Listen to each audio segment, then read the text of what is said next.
Mr. Hillel? I was. Oh, Jenny Satori has the most amazing memory. Any memory in our group is still good.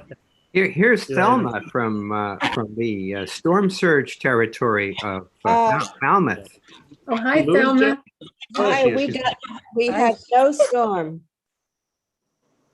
You were very lucky. We were lucky. You had no storm, is that what you said? No storm, nothing at all. Oh, fantastic. Wow. Not even rain? Not Jenny, much. look at your face, but to be sure. Excuse me? So that's a very good story. We didn't Sorry, get to hear Thelma's report. My Zoom kicked me out for a second. I think I'm back. You're back with us. Okay, great. Yes, I think now is a good time to start. And I will now officially welcome Jenny. We're just thrilled to have her here. And we're going to be hearing about the Jewish Women's Archive and the Encyclopedia of Jewish Women. And I just wanted to read her background. I guess everybody knows her, almost everybody, but not everybody. And she has such an interesting background, I thought I would just share it. She brings years of experience in public history, Jewish studies, and feminism to her work as editor of the Shalvi Hyman Encyclopedia of Jewish Women. She received a BA in history with a concentration in feminist and gender studies from Haverford College and her master's and PhD in history from Emory University. Jenny comes to JWA from Northeastern University, where she taught for 13 years and served as associate director of the Jewish Studies program. Prior to joining the Northeastern faculty, she served as director of the Women of Valor program and director of education at JWA. Her own research is focused on the shaping of modern Jewish identities from her graduate work on the education of Jewish girls in 19th and 20th century France through her current study of adoption and Jewish identity at the United States today. She is also co-director with Dr. Jen Guberman of the Adoption and Jewish Identity Project. We're so thrilled to have you here, and now we will hear from you. Thank you. Well, thank you, Sherry, for inviting me, and I'm really happy to be with all of you today. And so it does sound like there are a number of you who are already familiar with probably the Jewish Women's Archive as a whole, as well as the encyclopedia, especially those of you who have actually contributed to the encyclopedia and are continuing to contribute. Harriet is in the process of writing a new entry for us that she will submit to us in the fall. So this will be an ongoing project. So feel free to interrupt me as I talk, and also we'll have time for discussion at the end as well, but I don't mind being interrupted at all with questions. I'm going to go ahead mute themselves. That would be great. So please mute yourself. I'm going to share my screen so that you can see some images from JWA's work. There we go. I'm going to just start by giving just a quick history of JWA itself. I am a historian, so I think historically. So I want to give you a sense of where JWA came from, some of its programs, and then I'll talk a little bit more about the new edition of the Encyclopedia of Jewish Women and what we were trying to accomplish with that. So JWA, for those of you who are not already familiar with it, is a digital archive that reimagines the place of Jewish women's stories and experiences. Our work focuses on documenting Jewish women's stories, elevating their voices, and inspiring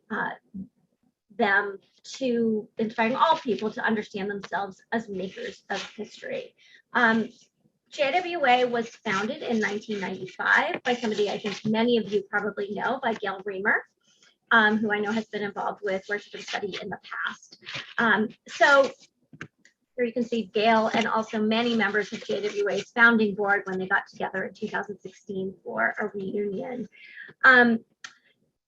Gail in 1995 attended a Jewish funders conference, and at this conference, participants have been asked to read an essay by Jewish social justice activist Leonard Fine. And Gail, after reading this essay, asked Leonard if he realized that his list of inspiring historical figures didn't include any women. And he replied, "Where would I go to find out about such women?" And so that really convinced Gail that an idea that she had already been toying with was something that she really needed to move forward with. And that was to create a public history organization focusing on Jewish women's stories, initially specifically focused on the American experience. And so that was sort of the birth of JWA in the 1995 to 96 year. So clearly the Jewish community has always cared a lot about history and about heritage, but until recently, most of that history and heritage, we have really only known half the story. And often we haven't even known what we don't know. We haven't known what we're missing. And we at JWA believe that history is important, not just as an academic field that teaches us about the past, but it's also important because it shapes our understanding of ourselves, of our world, and of the ways in which we can imagine the future. So a lot of our work is all sort of revolves around the idea that including women's experiences and perspectives really is crucial to changing the way we see Jewish tradition and Jewish history, and it opens up the possibility for new creativity and insight about the world today and about the world in the future. So I'm just going to share two quick quotes that from different time periods that really inform JWA's mission. The first is from a woman named Rosa Sonnenschein. This is from the 1890s. Rosa Sonnenschein created and edited The American Jewess, which was the first English language magazine for Jewish women in the United States. It ran from 1895 to 1899. And Sonnenschein wrote in The American Jewess in 1895, "Not what has happened, but what is recorded makes history." So that is something that has been important to JWA from the very beginning, that the idea that what really shapes how we think about our past is not just what happens, but it's who gets to tell that history, who gets to record it, and whose ideas are part of that record. And so since women's stories have often not been part of that record, we have to do a lot of work to go back and rediscover them. The second quote I just want to share with you today is from Barbara Meyerhoff, about 70 years later. Barbara Meyerhoff was a feminist anthropologist, and among many other works, she studied elderly Jews in Venice, California in the late 20th century. So she was one of the first to sort of take the idea of anthropology and study your own instead of studying populations, sort of the quote unquote exotic populations in other places. And as one of the things that she said about her own work, she said, everyone has a story. These stories told to oneself and others can transform the world. So that idea that it's not just the stories of the quote unquote prominent people that need to shape our history, but everyone's stories are important.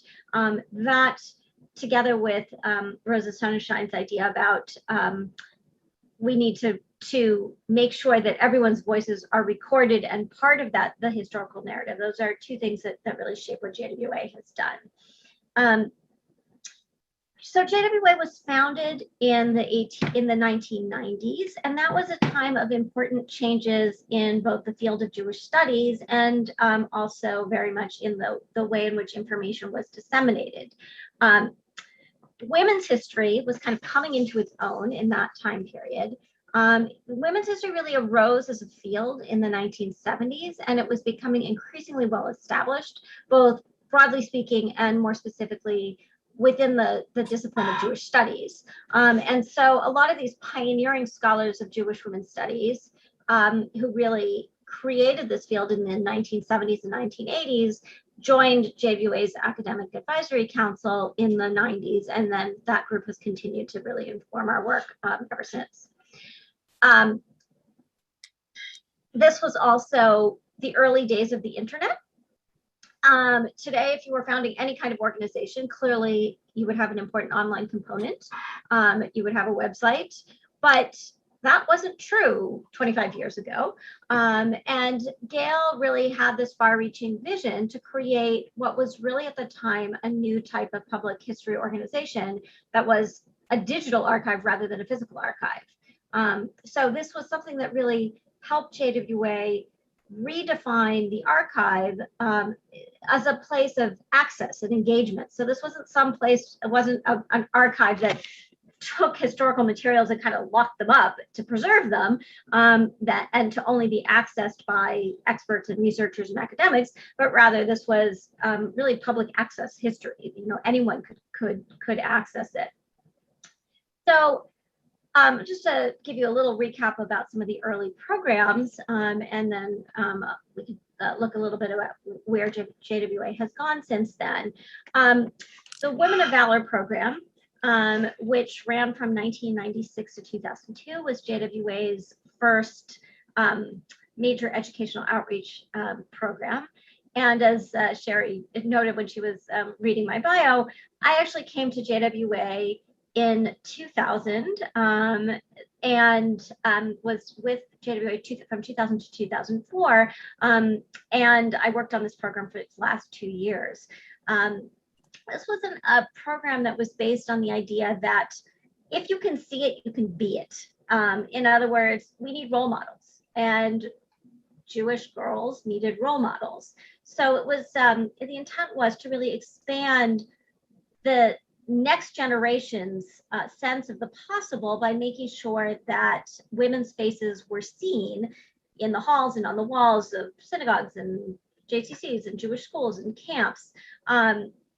So there were a total that was for three women a year for 6 years, for a total of 18.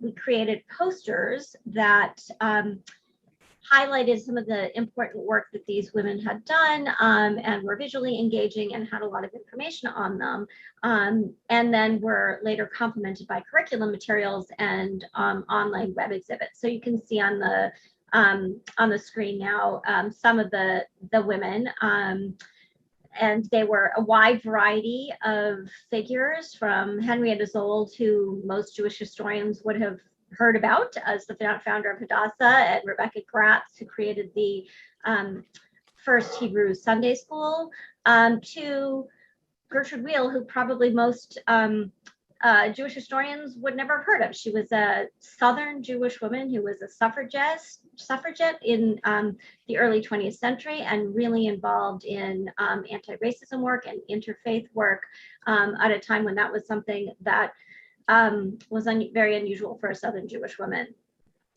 So this was really getting women's faces present in a place where in prior generations, if you'd walk down the hall in a synagogue or a school, you might have seen portraits of all the former male rabbis and male heads of congregational presidents, and this was an early effort to change what was seen. JWA was also a pioneer in doing feminist oral history in the Jewish community. It's a really crucial way of kind of implementing Barbara Meyerhoff's idea that everyone has a story and it's important to record those stories, to go beyond the quote unquote prominent women, to collect the experiences of ordinary people whose stories might otherwise be lost. And so here are some examples of some of the early work. JWA did extensive oral history projects in Baltimore and Seattle, and then paired the oral histories with artists who created artistic works that complemented the stories of the women. And then these were put together into both a physical exhibit and then online, where those exhibits, you can still see them today. Katrina's Jewish Voices, it seems like an appropriate one to mention today, as we are dealing with what thankfully, at least here, turned out to be a very minor hurricane. JWA did an extensive oral history project in documenting the response of the Jewish community in New Orleans to Hurricane Katrina and its aftermath. And that exhibit also remains up online. JWA was also instrumental in commemorations of the 350th anniversary of Jewish communal life in America that happened in 2004 and 2005, making sure that women's voices were really part of those commemorations. So since then, over the years, JWA has continued to really pioneer in the field of Jewish women's history and to redefine the archive again as a place of access and engagement with resources really for a very wide variety of audiences. We have online exhibits such as the one you see on the left of around Jewish women's participation, really crucial participation in second wave feminism. And the one on the right, which also involved oral history about women rabbis and the experiences of women rabbis over the last 50 years. Next year in 2022 will be the 50th anniversary of the first woman rabbi ordained in the United States, Sally Persant. So we're also thinking ahead to those celebrations. JWA also has educational resources that for many years ran an Educators Institute to teach educators in a wide variety of Jewish settings about how to incorporate women's experiences into their lessons. And then there are also detailed lesson plans on a variety of different topics, such as Jewish participation in the civil rights movement, in the labor movement, also things for bat mitzvahs, and also things around different kinds of tools around primary sources and text and how to use them in the classroom. Bringing our oral history work into kind of the 21st century, a couple of years ago, JWA created its first app, which was called Story Aperture, which is a way of making it really easy for people to do oral histories in their own families, in their own communities. You can record it directly on a phone and then upload it if you want to JWA, where then it can become part of the larger story that JWA staff curates. Some of these are just general stories and some are on more focused topics, such as how are people responding to COVID? How did people respond to all of the racial justice movements over the past couple of years? JWA also now has a robust social media presence, so that has changed a lot since the early years. Obviously, we didn't have social media when JWA was created in 1995.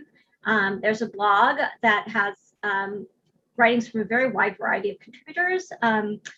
Was originally called Jewesses with Attitude, but has been renamed Jewish Women Amplified. There's a podcast called Can We Talk, which is a quote from Joan Rivers, that has told, you can see on the right, we've had 64 episodes, so there's a really wide variety of topics that have been covered in the podcast. Facebook, Instagram, and we have even in the last couple of weeks entered the realm of TikTok, which I have to say I really do not understand, but I'm glad that I have younger colleagues who do. And finally, the last project I just wanted to bring to your attention, possibly of interest to younger family members, the Rising Voices Fellowship, which is a year-long fellowship to cultivate the next generation of Jewish feminist leaders. It's a thought leadership program for female identified teens, grades 10 to 12, who learn how to develop their voices, promote their ideas, shape conversations in their own communities. And it's been a really powerful experience for I think we've had about 125 kids in this program so far over the last several years, and it has, I think, really impacted this next generation. So with all of this, JWA is now the largest repository of material on Jewish women. We have almost 2 million users a year on the website from over 230 countries. And we've, I think, played a really important role in providing historical context for a lot of important contemporary issues. And the fact that JWA has always been an online resource, I think really set us up well to be able to respond to the situation in the last year and a half. Within a week of COVID shutdowns last year, we had launched what were called QBT, Quarantine Book Talks, which then became, as things opened up a little bit, they became the Quarantine-ish Book Talks, and now they're the Post-Quarantine Book Talks, and I really hope that we're not going to have to go back and call them the Quarantine Book Talks again. And as well as online history courses around issues of activism and leadership and race and ethnicity.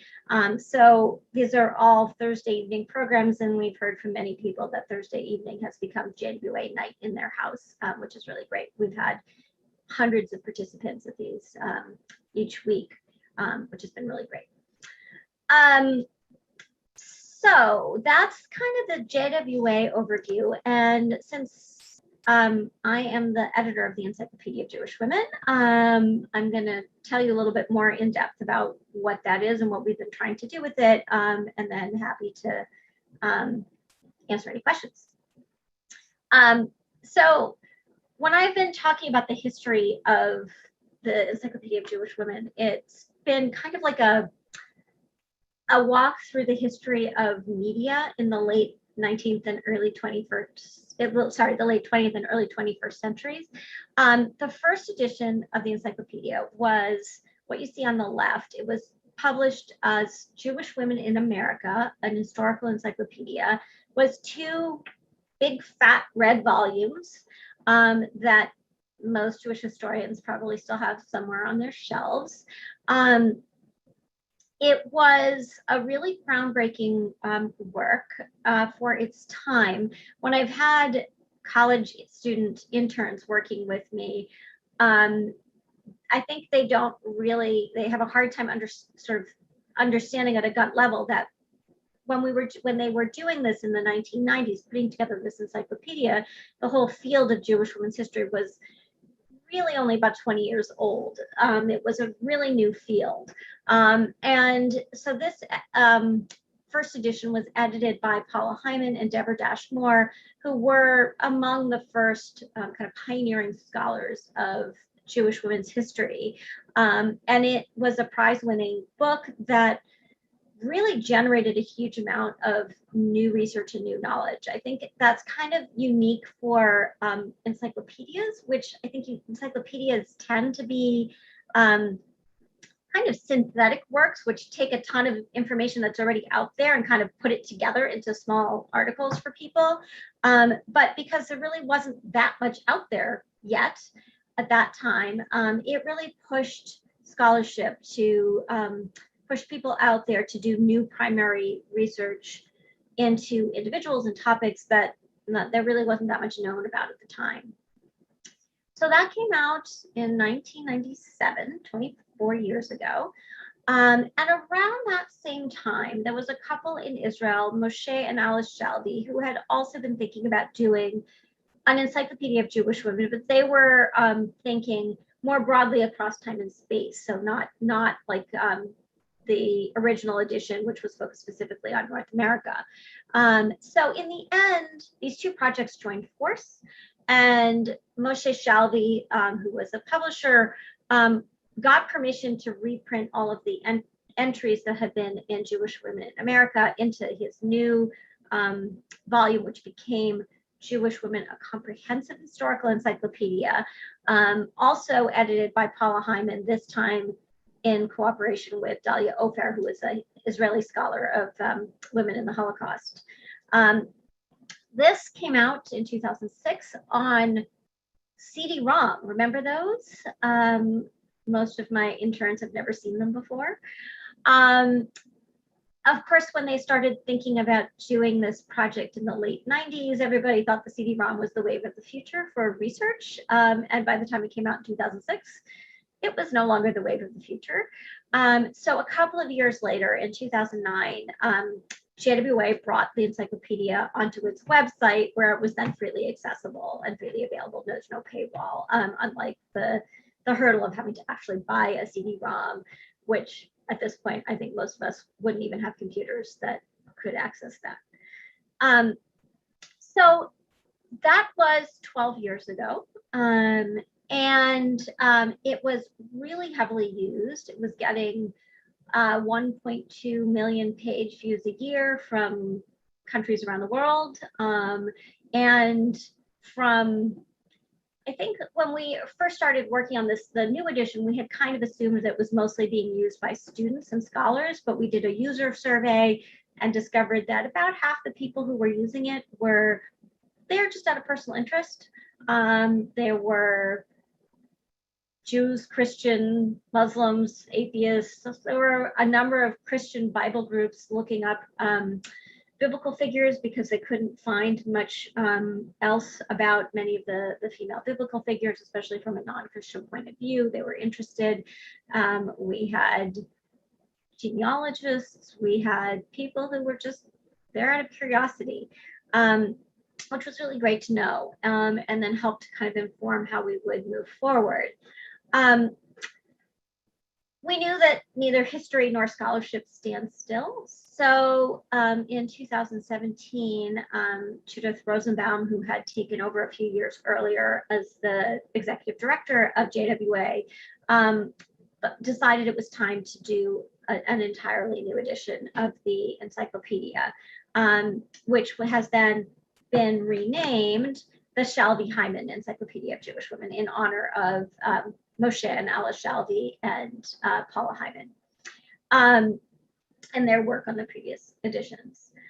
So just as JWA as a whole had really been focused on expanding the narrative of Jewish history, the new edition of the encyclopedia was really intended to further expand the narrative of Jewish women's history beyond what had been included in the early editions. It was a project that challenged us to consider the significant changes that had occurred in the Jewish community and in scholarship over the 15 years since the 2006 publication of Jewish Women: A Comprehensive Encyclopedia, but then of course even more so in the nearly 25 years since the original edition was published. So we put together an editorial board of almost 60 scholars from around the world. I will say that managing an editorial board of 60 academics can be a little bit like herding cats sometimes, but they were a fabulous group that added so much to the project. And they helped us think through kind of all the different terms in this phrase, Jewish Women's Encyclopedia, none of which maybe 50 years ago anybody would have thought were contested categories, but today all of which kind of are contested categories. So we thought through, we started with kind of the idea of encyclopedia. What does it mean to be encyclopedic? And we really wanted to make sure that to the extent possible, we were casting a really wide net. If you really want to be encyclopedic regarding the Jewish community, we really need to recognize much more the rich diversity of Jews around the world in terms of race, ethnicity, sexuality, religion, and more. So we made sure that our editorial board included scholars, not just of Jews in the United States, Jews in Israel, Jews in Europe, but also who had expertise in Latin America, South Africa, Australia. I just tuned into a webinar, so I might. Could you? Well, you can, but I won't answer. thank you for muting. So we had people who had expertise in Jews around the world, as well as who studied Jews of color, Sephardi and Mizrahi Jews, queer Jews, to make sure that all of these populations would be really well represented in the new edition. So then we went on to think about who is a Jew, which of course everybody knows is a very complicated and vexed question. And that clearly is one that the editors of the previous edition had also grappled with. So like them, we didn't define Jewishness according to traditional Jewish law, but really went with a much more flexible and expansive definition that would include both those who are Jewish according to halacha, but also those whose Jewishness has other bases, such as conversion through non-Orthodox practices, and even to some extent, in some cases, those who self-identified, self-defined as Jewish. And I'll just give you an example here. When I was looking to update an article, an entry on a Dutch author named Carl Friedman, who had passed away since the last edition was written. Friedman was an author who had written a lot about Holocaust survivors and the post-Holocaust experience and the resistance. And everybody had kind of assumed from the way she wrote that she was Jewish, and she never denied that she never contradicted that. So everybody just assumed she was Jewish. Well, in the later years of her life, it became clear that she had actually grown up in a Catholic family. And her work was written in a lot of ways from personal experience, in that her father had been active in the resistance and had been in concentration camps, and that had really had a very powerful impact on her family. But she was not in any formal way Jewish. So we had to think, should we be cutting this entry, since it had become clear since it was originally written that she was not technically Jewish in any way. But it did appear that, at least in some ways, she self-identified as Jewish, and to some extent raised her son to identify as Jewish. So we made a decision that rather than cutting the entry, we would ask the author to engage with some of those complicated questions about her Jewishness and the implications of her Jewishness, and left it in. So it's a question that we will continue to grapple with, I think, in many ways. So then there's the final question, the final term in the Jewish Women's Encyclopedia, which is woman. And that, I think, everyone would agree that the shifts in understanding of the category of women have been much more pronounced over the last couple of decades. And we now have a much more fluid and non-binary understanding of gender identity. So we included new entries on trans women and non-binary individuals, as well as re-examining some of the language used in existing entries for places where more rigid conceptions of a gender binary might have cut off some interpretive possibilities when the entries were originally written. So, for example, what 25 years ago somebody might have written about or termed cross-dressing, or interpreted that type of behavior as an attempt to escape restrictions on women's activities. Today, scholars might explore that potentially as expressions of a non-binary or gender non-conforming identity, or at least raise those possibilities. So with all of these considerations in mind, we updated hundreds of existing entries, bringing them up to date, incorporating new scholarship, new theoretical considerations, and we added almost 200 new entries that were chosen from over 700 suggestions that we got from our staff, our editorial board, our authors, and a broad outreach campaign to the public as well to sort of surface names that might not have been very widely known. So this new edition was launched in late June, but the work is ongoing. We're going to be continuing to add and revise on an ongoing basis. So I'm just quickly going to show you a couple of entries that highlight some of this new content. On the screen right now, you'll see the homepage for the encyclopedia. And you can see that right now the featured entries are Carolivia Heron, who is an African-American Jewish author.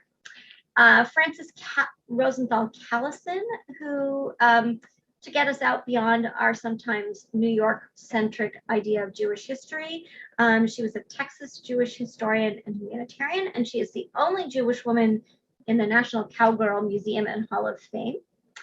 And then on the right, you can see Rosa Van Gelderen and Hilda Perwitzky, who were a lesbian couple in South Africa in the early 20th century. They were educators. A couple others of my favorites. Here you have Mahina Rangi Tucker, who is a Maori. She was a New Zealand singer-songwriter. She had a white Jewish father and a Maori mother. And her mixed identity was really important to her music and her work and her life. And here you can see some of the real advantages of having the online encyclopedia as opposed to the print version is that we can actually include video of her music as well as just information about her life. Dorit Rabinyan, who is a Israeli author of Iranian Jewish background, and we have quite a few new entries on Israeli Mizrahi authors and artists. For example, Shula Kashet. And again, here you can see we're able to include a lot more visuals now than was a really important part of our revamp of the encyclopedia was to increase the multimedia, particularly for entries like this on artists. Angela Buchdahl, who was the first Asian American to be ordained as a rabbi and a cantor. And finally, I will show you Brando, who's a really fascinating story. She's a Sephardic Jew born in early 18th century France. She apparently lived as a Christian man for 5 years before sailing for Quebec under the name of Jacques Lefebvre. And somewhere either en route or when she arrived in Quebec was doubly outed as both Jewish and female. And it's a really fascinating story that raises a lot of complicated questions about gender identity and how we can even know about this for people in different eras. So I would invite everyone to explore all of our new content and also to mark your calendars for joining JWA on Thursday, November 4th for a celebration of our 25th anniversary. That will be a virtual event, of course, as everything is these days, but should be a really engaging program and introduce you to a lot of JWA's history. So I'm going to stop there, and I've thrown a ton of JWA's history at you, and am completely happy to answer any questions.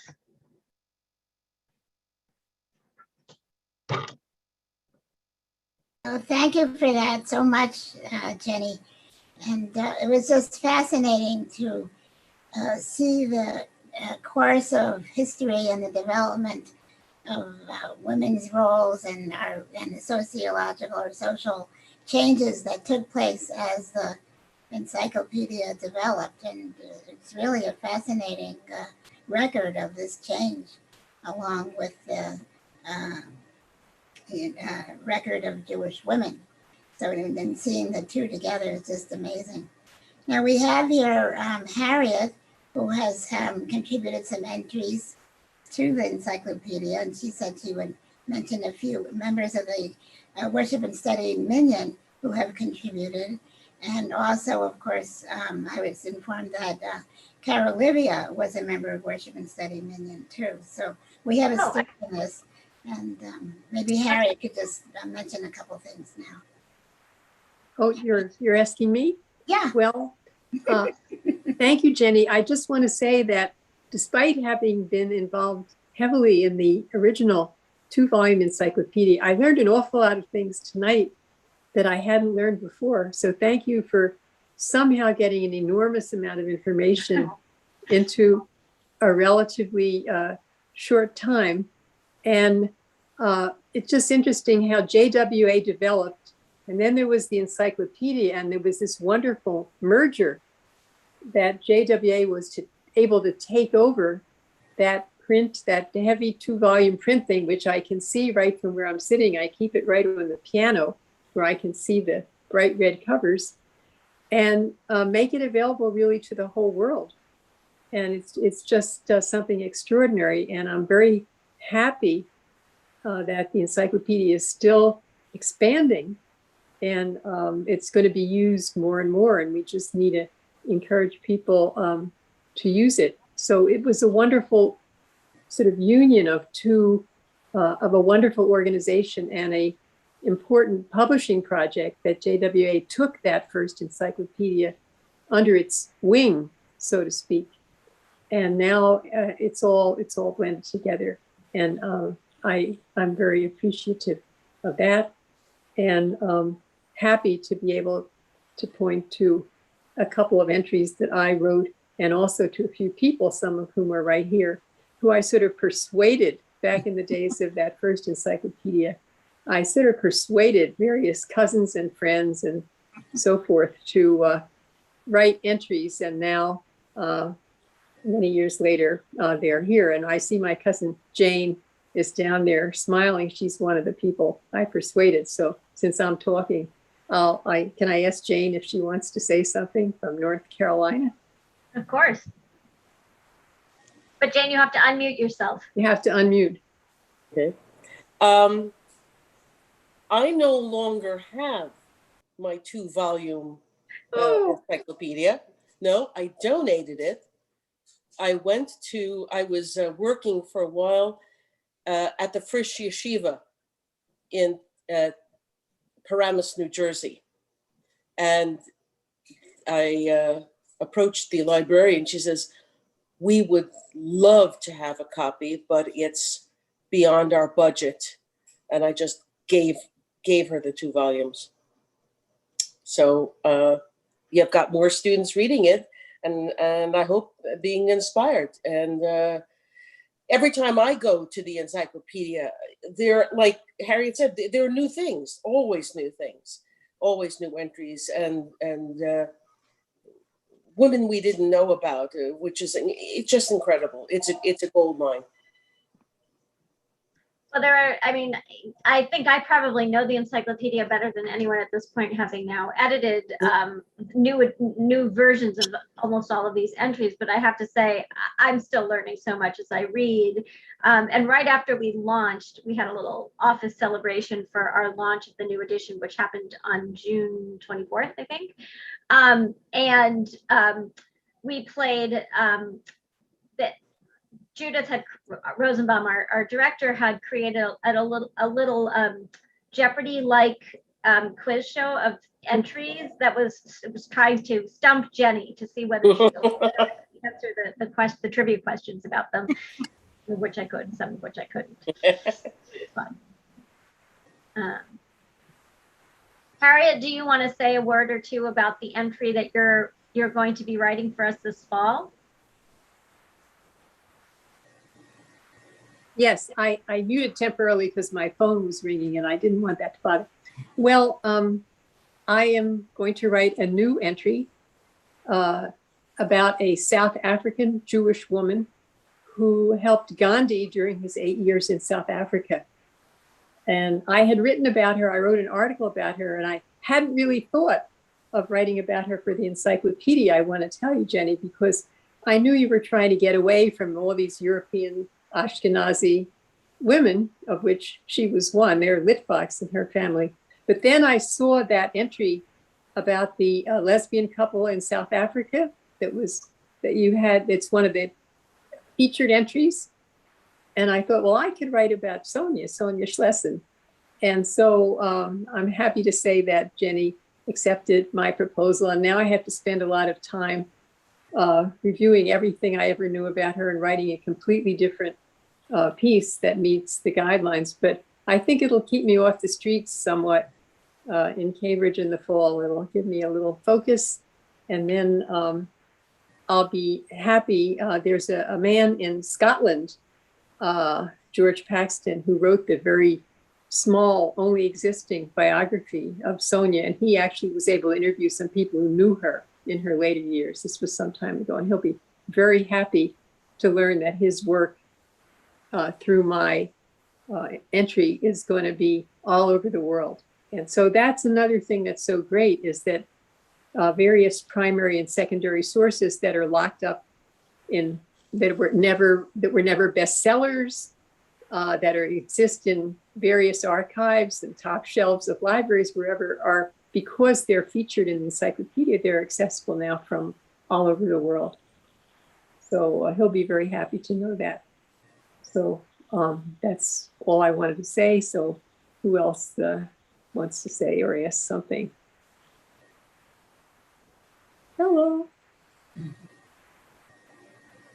I will say that we are going to be continuing to add on an ongoing basis, not, in chunks of 200 or so like we did now, but if anybody has any suggestions of either individual people or topics that you think are deserving of an entry, you can suggest them. They're on our website. You go to jwa.org/encyclopedia/suggest, and there's a nomination form. We have gotten, I really wasn't sure when we threw that open a couple of years ago and did a big, Facebook and Instagram and lots of academic listservs, an outreach campaign to get suggestions. I had no idea what we were going to get, whether we were going to get mostly people sort of nominating their booby, or, whether we were going to get things that, were mostly things we already had, but we got fabulous suggestions from all over the world, everything from Jewish women in the Iraqi Communist Party to, to biographical entries on individual artists and local communal leaders too, local community leaders that nobody beyond their own communities knew about, but who had done really important things. So if you know of any of those, feel free to nominate them. And with a special gratitude if you also have suggestions of people who might be able to write those entries, because I will also say there are plenty of things we would have liked to write to include, but even with it just, umpteen attempts, I just couldn't find anyone to write them.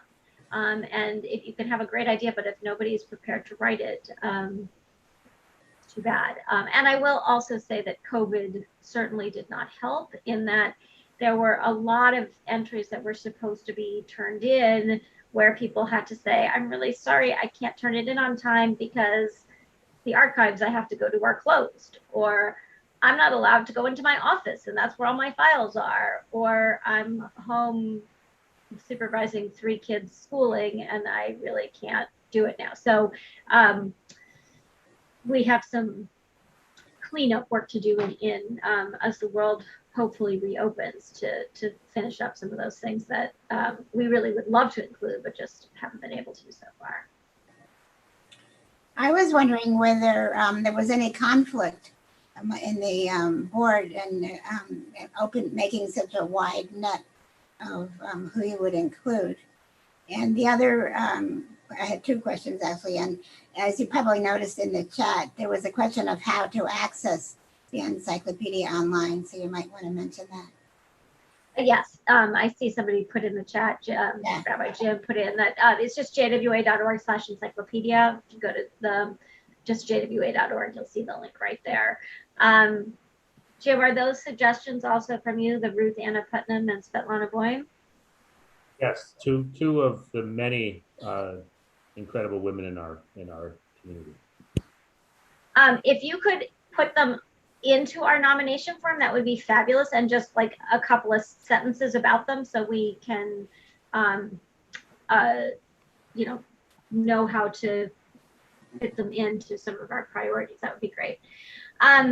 Sherry, you were asking if there was any conflict. You mean specifically about casting such a wide net? Yes. In terms of, not really. There have been, arguments about any sort of individual figures about whether somebody is kind of quote unquote worthy of inclusion, or how to shape different things. There wasn't really conflict over those sort of the flexibility that the editorial board chose to utilize in defining the criteria for inclusion. The one, I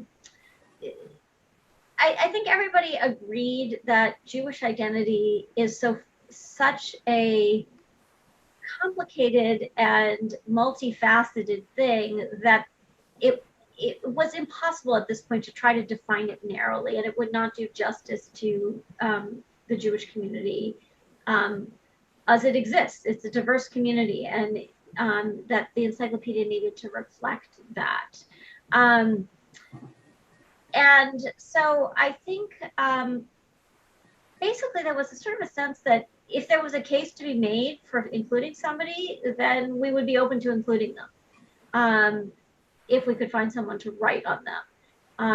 And of course, we had to be, there were practical considerations as well, because everything costs money, and so we couldn't afford to do as much as we wanted to. But perhaps surprisingly, one of the more controversial questions that came up in the early editorial board conversations was about whether to pay authors or not. In the first edition of the encyclopedia, which was a print volume, and in the second edition, which was a CD-ROM, authors weren't paid in money, but they were given a copy of the encyclopedia. Yes. Well, now it's online. What do you give people? You can't give them a hard copy. And there were some people who felt like most of the authors are academics, and that it would just be considered service to the profession on the sort of in their careers, and so there was no expectation of being paid. And then there were a lot of people who thought that a lot of the authors are young adjunct professors or graduate students, and they were not all, but mostly women, and that not to pay them was exploitative, and that as a feminist organization, that was inappropriate. And so in the end, we paid our authors who wrote new entries, not as much as the entries were worth, surely, because it takes a lot of time and effort, and we didn't have the money to pay hundreds of dollars for individual entries, but we did pay stipends, small honoraria. We did not for updated entries, because it was impossible to say, some updated entries needed 3 sentences added at the end for something that somebody had done at the end of their life, and others needed wholesale rewriting. And there was no real way to sort of say, okay, we're going to pay you this amount and you this amount because we think you need to do, this much and you need to do this much. But the new entries, we did offer small honoraria. But that was more controversial among the editorial board than the sort of the criteria for inclusion. That's interesting. And I will also say that one of the things that is has been somewhat of a challenge from the very beginning. Even in the first edition, the editors made a conscious decision that they were going to include people who were still alive. Many encyclopedias do not include people who are still alive. They don't include them until they've passed away. And that has kind of both an intellectual justification and a practical one, that you can't really assess the arc of someone's life if you talk about them when they're in their 30s or whatever. And also, practically speaking, anything, if you write about them when they're young, it's going to need to be updated often. And the original editors had made the decision that they would include people who are still alive, although, generally sort of towards the end of their careers. That generated a fair amount of controversy and has throughout all 3 editions, where we do get, calls and messages from people saying, well, why wasn't I included? And that's a challenging thing to respond to. So in many cases we can say, well, not yet. we'll get to you, but you'd be surprised at how many people will come forward and say, I should be in there too.